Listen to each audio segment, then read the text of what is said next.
Doctor Saddam तबीबों की दुनिया का एक चमकता हुआ सितारा जिनकी शोहरत दूर दराज तक फैली हुई थी। उनकी सबसे बड़ी खासियत यह थी कि वह हर मर्ज की जड़ तक पहुंच जाते थे। हर मरीज उन्हें उम्मीद की एक आखिरी किरण समझता था। एक शाम जब क्लिनिक बंद होने ही वाला था, दरवाजे पर किसी ने शिद्दत से दस्तक दी। सद्दाम ने दरवाजा खोला तो सामने एक अजीबो गरीब शख्स खड़ा था। चेहरा जर्द, आंखों में खौफ और लबों पर कांपती सी इल्तजा। डॉक्टर साहब, मुझे बचा लीजिए। उसकी आवाज जैसे किसी तूफान के दरमियान आई, एक टूटी हुई पुकार हो। डॉक्टर ने उसे अंदर बुलाया, पानी का गिलास पेश किया और नरमी से पूछा, क्या हुआ, इतना परेशान क्यों हो? शख्स ने जो कहा उसे सुनकर डॉक्टर सद्दाम के होश उड़ गए। डॉक्टर साहब, मैं प्रेग्नेंट हूं। सद्दाम की आंखें हैरत से फैल गई। क्या बक रहे हो तुम? अपने होश और हवास में तो हो। हाँ डॉक्टर साहब, पूरी होशियारी में कह रहा हूं। पहले मुझे भी वहम हुआ, मगर अब तो मेरी हालत दिन ब दिन बदल रही है। उल्टियां हो रही हैं, पेट बढ़ता जा रहा है। जो कुछ भी हो रहा है वह सब कुछ वैसा ही है जैसा औरतों के साथ होता है जब वह मां बनने वाली होती हैं। डॉक्टर सद्दाम सन्न रह गए। साइंस के हिसाब से यह नामुमकिन था, मगर सामने बैठे शख्स की हालत कुछ और ही कहानी सुना रही थी। क्या वाकई ये मर्द हामिला था या फिर किसी खौफनाक हकीकत का पर्दा उठने वाला था? डॉक्टर ने गहरी सांस ली और कहा, राजू, ये मुमकिन नहीं है। मर्द कभी हामिला नहीं हो सकता। शायद तुम्हें कोई और बीमारी हो। पहले तफ्तीश करनी होगी। राजू की आंखों से आंसू बह निकले। आप यकीन नहीं करेंगे, लेकिन मुझे भी पहले ऐसा ही लगा था। अब तो मुझे अपने वजूद पर शक होने लगा है। मेरे अंदर कुछ है, कोई चीज जो जिंदा है। डॉक्टर ने स्टेथोस्कोप उठाया और राजू के पेट पर रखा। कुछ लम्हों के बाद उनका चेहरा जर्द पड़ गया। या अल्लाह, ये कैसे मुमकिन है? जो आवाज उन्होंने सुनी वो किसी आम दिल की धड़कन नहीं थी। वो एक अलग किस्म की धड़कन थी, जैसे किसी परछाई की। राजू का बदन पसीने से तर हो गया। मैंने कहा था ना डॉक्टर साहब, मेरे अंदर कुछ पल रहा है, लेकिन ये इंसान है या कुछ और मुझे नहीं मालूम। डॉक्टर ने फौरन टेस्ट कराने का फैसला किया। मुझे अल्ट्रासाउंड करना होगा, मुझे इस बात का साइंटिफिक जवाब चाहिए। मशीन ऑन हुई, जेल लगाकर प्रोब रखा गया। स्क्रीन पर धीरे धीरे एक धुंधली सी सूरत उभरने लगी और फिर डॉक्टर सद्दाम का हाथ कांपने लगा। या रब, ये क्या है? स्क्रीन पर जो था वह किसी इंसानी बच्चे जैसा तो लगता था, मगर उसका जिस्म टेढ़ा मेढ़ा था, जैसे किसी अनजान मखलूक का साया उसमें उतर आया हो। राजू कांपते हुए पूछ बैठा, डॉक्टर साहब, सच बताइए, क्या ये बच्चा है? सद्दाम की आंखें हैरत और खौफ से फैल गई। नहीं राजू, यह कोई आम बच्चा नहीं है। इसके हाथ पैर इंसानी बच्चों जैसे नहीं हैं, और इसकी हरकतें जैसे यह किसी दूसरी दुनिया का वजूद हो। राजू ने कांपते हुए अपने पेट पर हाथ रखा। तो फिर यह क्या है? डॉक्टर ने रिपोर्ट उठाई, दिल थाम कर पढ़ी, और फिर जो कुछ उसमें लिखा था उसने उनकी रूह को हिला दिया। इसके अंदर जो चीज है उसका जेनेटिक कोट इंसानों से मिलता जुलता तो है, मगर मुकम्मल तौर पर इंसानी नहीं। धड़कन की रफ्तार अजीब है, जैसे दो अलग अलग दिल एक साथ धड़क रहे हों, और यह चीज निहायत तेजी से बढ़ रही है। इंसानी हमल 9 महीने में मुकम्मल होता है, लेकिन यह कुछ हफ्तों में मुकम्मल हो सकता है। यह इंसान भी हो सकता है और नहीं भी। राजू डर के मारे उठ खड़ा हुआ। अगर यह इंसान नहीं है तो फिर क्या है? राजू की कांपती आवाज कमरे में गूंज उठी। डॉक्टर सद्दाम खामोश थे। उनके पास इस सवाल का कोई जवाब नहीं था। जो कुछ हो रहा था वह मेडिकल साइंस के हर उसूल से परे था। मगर इससे पहले कि वह कुछ सोच पाते, क्लिनिक के बाहर किसी के दरवाजा खटखटाने की आवाज सुनाई दी। खट खट खट। रात के 11 बज चुके थे। इतने देर को कोई मरीज नहीं आता। सद्दाम और राजू दोनों की सांसें अटक गई। डॉक्टर ने हौसला बटोरते हुए दरवाजा खोला। बाहर एक औरत खड़ी थी, सिर से पांव तक काले बुरखे में लिपट्टी हुई। उसकी सांसें तेज थी और आवाज कांपती हुई, डॉक्टर साहब, जो कुछ राजू के साथ हो रहा है मैं सब जानती हूं डॉक्टर। और राजू दोनों ही सख्त हैरानी में थे। डॉक्टर ने पूछा, तुम कौन हो? औरत ने नरमी से अपना नकाब हटाया। उसकी आंखें लाल थी, जैसे कई रातों से नींद ना आई हो। मेरा नाम नजमा है, उसने धीमे लहजे में कहा।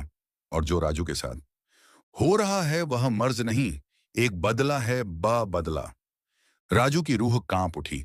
नज़्मा अंदर आई और कांपते हाथों से कुर्सी थामी। उसने गहरी सांस ली। ये सब कुछ उसी रात शुरू हुआ था जब तुमने उस जगह कदम रखा जहां तुम्हें हरगिज नहीं जाना चाहिए था। राजू के चेहरे से रंग उड़ गया। कौन सी जगह? वही नसीब की कोठी है। नाम सुनते ही डॉक्टर और राजू दोनों के रोंगटे खड़े हो गए। नसीब की कोठी, डॉक्टर ने हैरानी से दोहराया।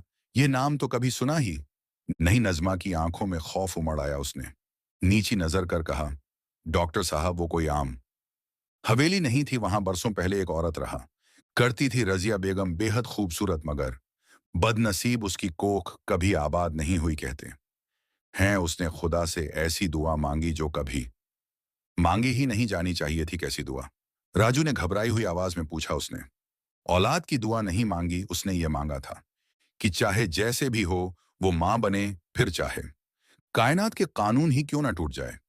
डॉक्टर सद्दाम को यह सब किसी अफसाने जैसा लग रहा था, मगर राजू की आंखों में अब भी खौफदारी थी। एक रात रजिया बेगम गायब हो गई। नज़्मा की आवाज में एक ठंडक थी और कुछ महीनों बाद उस वीरान हवेली से बच्चे की चीखें सुनाई देने लगी। किसी ने उसे देखा नहीं, मगर कहते हैं वह बच्चा इंसान ही नहीं था। राजू अब कांपने लगा। सद्दाम ने उसकी ओर सवाल भरी नजरों से देखा। राजू, तुम वहां गए क्यों थे? राजू के होंठ सूख चुके थे। मैं बस यूं ही चला गया था। मुझे लगा जैसे कोई चीज मुझे अंदर खींच रही हो, और वहां एक परछाई थी। उसने मुझसे कुछ कहा था, मगर अब मुझे याद नहीं। नज़्मा ने गहरी नजर से उसे देखा। तुम भूल नहीं रहे राजू, तुमने वहां कुछ किया था और अब वो चीज तुम्हारे अंदर पल रही है। राजू ने सिर झुका लिया। नहीं है, सब बकवास है। मैं मर्द हूं, मेरे साथ ये सब कैसे हो सकता है? नज़्मा ने एक लंबी सांस ली। जो कुछ तुम्हारे साथ हो रहा है राजू, वो तिब्ब से परे है। उसे सिर्फ साइंस से नहीं समझा जा सकता। डॉक्टर सद्दाम अब भी बेचैन थे। उन्होंने राजू की मेडिकल फाइल दोबारा उठाई और उनकी आंखें चौंधियां गईं। या खुदा, वे बुदबुदाए। क्या हुआ डॉक्टर? राजू ने घबराकर पूछा। सद्दाम ने धीरे से रिपोर्ट उसकी ओर बढ़ाई। राजू, तुम्हारे जिस्म में कुछ ऐसे हार्मोन एक्टिव हो गए हैं जो सिर्फ एक हामिला औरत में होते हैं। तुम्हारा जिस्म अब एक औरत की तरह बर्ताव करने लगा है। कमरे में सन्नाटा छा गया। अब सवाल यह नहीं था कि क्या यह हकीकत है, सवाल यह था कि राजू के अंदर पल रही वह चीज कौन है। राजू की आंखें हैरानी से फैल गई। नहीं, यह झूठ है। वो झटके से उठा, मगर तभी आ एक तेज मरोड़ उसके पेट में उठा और वह चीखता हुआ जमीन पर गिर पड़ा। उसके पेट में अजीब सी हरकत होने लगी थी, जैसे कोई चीज अंदर ही अंदर सरक रही हो। जिंदा थी और जाग रही थी। डॉक्टर साहब, नज़्मा चीख पड़ी। ये यही है वो जो राजू के साथ हुआ है? वो अब मुकम्मल रूप ले चुका है डॉक्टर। सद्दाम ने फौरन उसे उठाकर बेड पर लिटाया। उसकी पेशानी पर पसीने की लकीरें थीं। हमें कुछ करना होगा अभी, वरना वरना क्या डॉक्टर? राजू दर्द से तड़पते हुए चिल्लाया। डॉक्टर खामोश हो गया। उसके लब्बों पर ताला पड़ गया था। यह मामला अब इल्म तिब्बत से बहुत आगे कहा था। क्या यह कोई अलौकिक असर था या फिर किसी नजर की सजा? मगर एक बात यकीनी थी, जो कुछ राजू के अंदर पल रहा था वह अब अपने अंजाम के बहुत करीब था। राजू कराह रहा था। उसका पेट जैसे किसी अजाने साए की हरकतों से कांप रहा था। डॉक्टर ने स्टेथोस्कोप लगाया, मगर जो आवाज उसने सुनी उससे उसकी रूह कांप गई। या अल्लाह, उसने सरसराहट और धड़कनों की एक ऐसी रफ्तार महसूस की जो इंसानी नहीं लगती थी। राजू ने कांपती आंखों से नज़्मा की तरफ देखा। तुम कहती थी मैंने कुछ किया, मगर क्या? आखिर क्या किया था? मैंने नज़्मा की आंखों में एक अजीब सा रहस्य था। डर और अफसोस का संगम तुमने छू लिया था। कुछ ऐसा जिसे छूना हराम था। राजू की यादें अतीत में उलझने लगी। 4 महीने पहले शराब के नशे में धुत वो और उसके 2 दोस्त। वो पुरानी हवेली, वो वीराना कमरा, और बीच कमरे मेम पड़ा एक लकड़ी का झूला। राजू की सांसें तेज हो गई। मैंने बस झूले को धक्का दिया था। नज़्मा की आंखों से आंसू बह निकले। वहीं झूला जहां रजिया बेगम ने अपनी आखिरी सांस ली थी, जहां उसने अपना अधूरा ख्वाब छोड़ा था। डॉक्टर सद्दाम कांपते हुए बोले, तो मतलब जो रजिया बेगम चाहती थी वो अब राजू की कोख में पल रहा है? नज़्मा ने धीमे से सर हिला दिया। राजू की शर्ट पसीने से तर हो चुकी थी। उसके पेट में कुछ उभरने लगा था, जैसे कोई चीज बाहर आने की कोशिश कर रही हो डॉक्टर। बचा लीजिए मुझे। यह चीज मुझे खा जाएगी। डॉक्टर ने झटपट इंजेक्शन निकालना चाहा। धक धक धक धक राजू के पेट से किसी के दरवाजा पीटने की आवाज आई। धक धक धक। पूरे क्लिनिक में राजू की चीख गूंज उठी। डॉक्टर और नजमा दोनों के रोंगटे खड़े हो गए। या खुदा, ये क्या माजरा है। सद्दाम के हाथ से इंजेक्शन गिर पड़ा। राजू बेड पर तड़प रहा था। उसकी आंखें सुर्ख हो चुकी थी। उसके पेट की चमड़ी खींचने लगी थी, जैसे अंदर से कोई रूह, कोई साया बाहर आने को बेताब हो। बचाइए डॉक्टर, मेरी जान जा रही है। उसकी आवाज में सिर्फ दर्द नहीं था, बल्कि ऐसा खौफ भी था जो इंसान को जीते जी मार दे। नज़मा ने कांपते हाथों से अपना दुपट्टा कस लिया और कलमा पढ़ना शुरू कर दिया। हमें इसे रोकना होगा, वरना वह चीज बाहर आ जाएगी। डॉक्टर सद्दाम का झन सुन हो गया था। मगर कैसे? यह कोई मेडिकल केस नहीं है, यह कोई और ही केस है। धक धक धक धक। इस बार आवाज और जोर से गूंजी, जैसे अंदर से कोई जिंदा चीज दीवारें चीर कर बाहर आने वाली हो। राजू की आंखें उलट गई। उसका जिस्म अकड़ने लगा। डॉक्टर डॉक्टर कुछ अंदर हिल रहा है। डॉक्टर ने घबराकर अल्ट्रासाउंड मशीन चालू की। स्क्रीन पर जो नजर आया उसने सबकी रूह जमा दी। एक नन्हा मगर हैबतनाक हाथ जो राजू के पेट के अंदर से स्क्रीन की तरफ बढ़ रहा था। नज़मा ने कांपती आवाज में तिलावत शुरू कर दी। आओ जुबलाह मिन शैत रजीम। राजू की आंखों से आंसू बहने लगे। डॉक्टर, ये मेरी जान ले लेगा, निकाल दो इसे। मगर अब डॉक्टर भी बेबस थे। यह लड़ाई अब इंसानी समझ के बाहर की थी। और फिर टप टप राजू की नाक से खून टपकने लगा। उसके कानों से भी लाल बूंदें बहने लगी। क्लिनिक की दीवारें अब भी धक धक से गूंज रही थीं। नज़मा की आवाज थरथरा रही थी।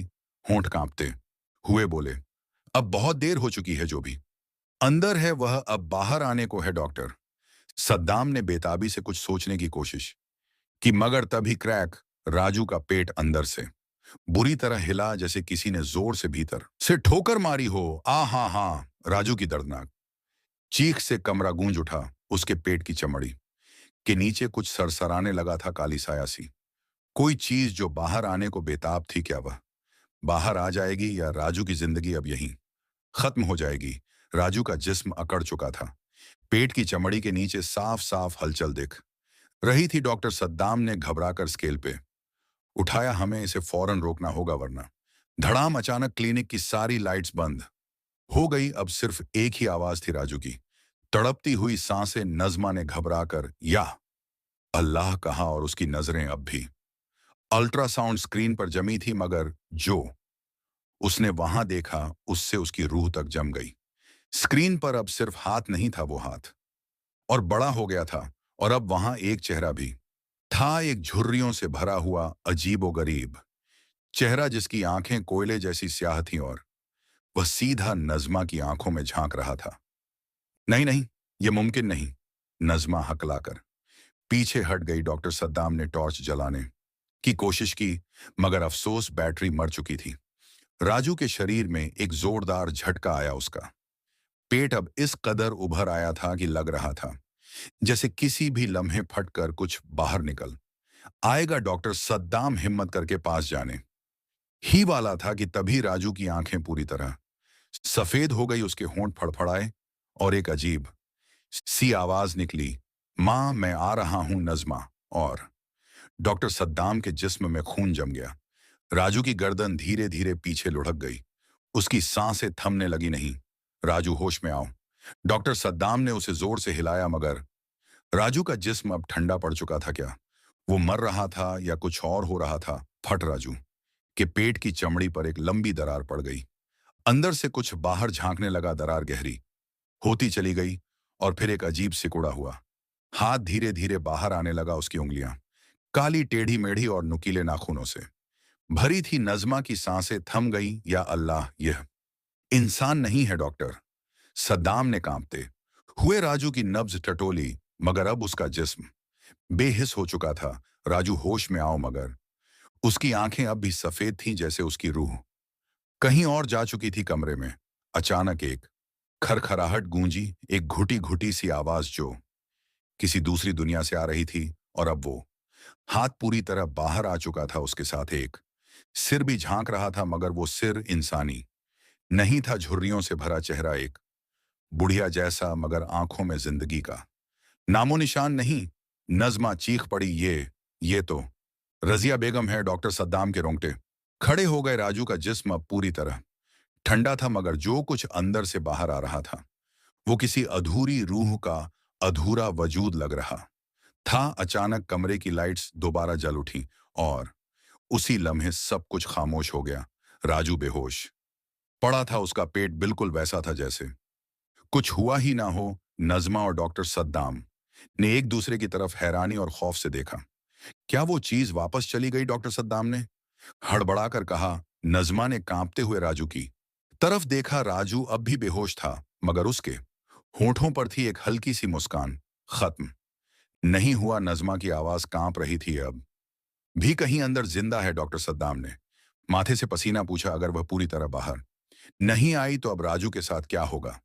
धीरे धीरे राजू की आंखें खुली। कमरे में हल्की रोशनी थी और माहौल में अजीब सा सन्नाटा। डॉक्टर और नज़्मा सांस रोके उसकी तरफ देख रहे थे। राजू, तुम ठीक हो? नज़्मा ने धीमे से पूछा। राजू ने उनकी तरफ देखा और धीरे से मुस्कुराया। हाँ, मैं ठीक हूं, मगर उसकी आवाज में कुछ अजीब था, कुछ बिल्कुल अलग। डॉक्टर सद्दाम ने उसकी आंखों में झांका और फिर एक सवाल उभरा। क्या वो अब राजू है या कोई और? अब राजू का चेहरा पहले से कहीं ज्यादा जर्द लग रहा था। उसकी आंखों के नीचे गहरे काले सांव ने घर कर लिया था और सबसे खौफनाक बात, उसकी आंखों की पुतलियां अब हल्की सुर्खी ओढ़ चुकी थीं।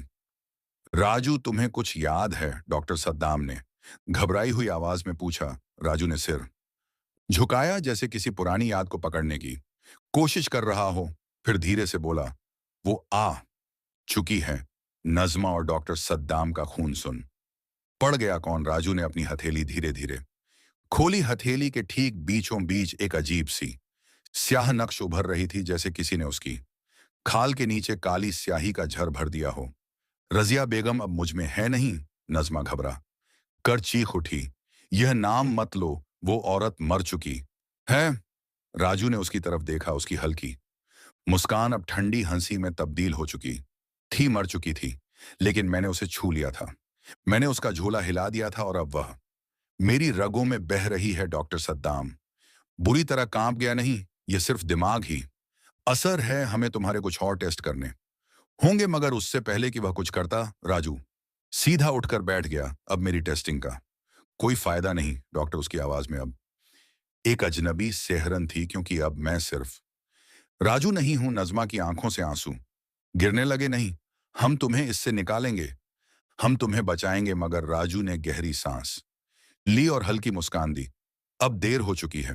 वह अंदर आ चुकी है और अब मैं इस दुनिया को वैसे देखता हूं जैसे वह देखती थी। डॉक्टर सद्दाम ने कांपते हुए राजू के चेहरे की तरफ देखा। राजू के होंठ हिल रहे थे, मगर आवाज अब किसी बूढ़ी औरत की थी, ठंडी, खौफनाक, बेजान। अब इस खेल की असली शुरुआत होने वाली है। नज़्मा और डॉक्टर सद्दाम जैसे जम गए हों। यह राजू की आवाज नहीं है। डॉक्टर सद्दाम बुदबुदाया। राजू की आंखों में अब लाल चमक थी और उसका चेहरा धीरे धीरे बदलने लगा था। उसके होठों पर ठंडी हंसी थी और उसकी सांसें अब इंसानी नहीं लग रही थी, धीमी, भारी और किसी और की। राजू, तुम वहीं हो ना? नज़्मा ने कांपते हुए पूछा। राजू ने सिर झुका लिया। मैं हूं और नहीं भी हूं। डॉक्टर सद्दाम ने नज़्मा की तरफ देखा। हमें इसे रोकना होगा। किसी मौलवी को बुलाओ जल्दी।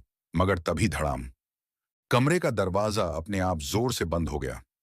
नज़्मा चीख पड़ी, या खुदा, यह क्या हो रहा है? डॉक्टर सद्दाम ने दौड़कर दरवाजा खोलने की कोशिश की, मगर अब वह अंदर से लॉक हो चुका था। राजू ने धीरे धीरे सिर उठाया। अब उसकी आंखें पूरी तरह सुर्ख थीं। उसकी उंगलियां और ज्यादा काली, झुलसी हुई और किसी राख सी चीज से ढकी लग रही थी। अब खेल शुरू हो चुका है। राजू ने हल्की मुस्कान के साथ अपने पेट पर हाथ फेरा। वो पूरी तरह बाहर नहीं आई, लेकिन अब वह पूरी तरह अंदर भी नहीं है। अब मैं दो जहां के दरमियान हूं। कमरे में हल्की हल्की सरसराहट गूंजने लगी। नज़्मा ने चारों तरफ नजरें दौड़ाई। डॉक्टर, मुझे बहुत डर लग रहा है। डॉक्टर सद्दाम की रूह भी कांप रही थी, मगर तभी उसके होंठ अपने आप हिलने लगे और एक ठंडी, डरावनी आवाज गूंजी। अब तुम मुझे नहीं रोक सकते। नज़मा की आंखों में खौफ और मोहब्बत दोनों था। वो उसके पास जाने लगी, मगर डॉक्टर सद्दाम ने उसका हाथ कसकर पकड़ लिया। रुको, यह अब राजू नहीं है। उसकी आवाज कांप रही थी और उधर राजू के होंठ अब भी हिल रहे थे, मगर अब जो कुछ भी बोल रहा था वो इंसानी नहीं था। ये उसकी आवाज नहीं थी। तुम्हें लगा तुम मुझे रोक लोगे? कमरे की फिजा एकदम सर्द हो गई। नज़मा ने सहम कर इधर उधर देखा, मगर तभी राजू का पूरा जिस्म झटकों में कांपने लगा। नहीं, यह मत करो अब। उसके मुंह से दो आवाजें एक साथ निकल रही थी, एक राजू की और दूसरी किसी बूढ़ी औरत की। डॉक्टर सद्दाम ने कांपते हुए कहा, अल्लाह का नाम लो, नज़मा सूर यासीन की तिलावत करो। फौरन नज़मा ने रोते हुए बिस्मिल्लाह कहा और तिलावत शुरू कर दी। तभी राजू जोर से चीख पड़ा। उसका जिस्म जमीन पर गिर गया और बुरी तरह तड़पने लगा। उसकी हथेली में उभरा हुआ वो मनहूस चेहरा अब धीरे धीरे मुंह खोल रहा था, जैसे वह खुद भी चीख रहा हो। नज़मा की तिलावत तेज हो गई। अचानक कमरे की सारी खिड़कियां जोर से खुल गई और राजू के जिस्म से काला धुआं निकलने लगा। डॉक्टर सद्दाम और नज़मा सांसें रोके यह मंजर देख रहे थे। राजू की चीखें धीरे धीरे कमजोर पड़ने लगी। वो फर्श पर पड़ा तड़प रहा था। फिर अचानक सब शांत हो गया। कमरे में गहरी खामोशी छा गई। डॉक्टर सद्दाम ने डरते हुए नज़मा की तरफ देखा। क्या वो चली गई? नज़मा की आंखों से आंसू बह रहे थे। उसने कांपते हुए राजू की नब्ज टटोली। कोई हरकत नहीं। नहीं नहीं, राजू उठो। मगर राजू की आंखें बंद थी। उसका जिस्म ठंडा हो चुका था। हमें देर हो गई। डॉक्टर सद्दाम की आवाज थरथरा रही थी।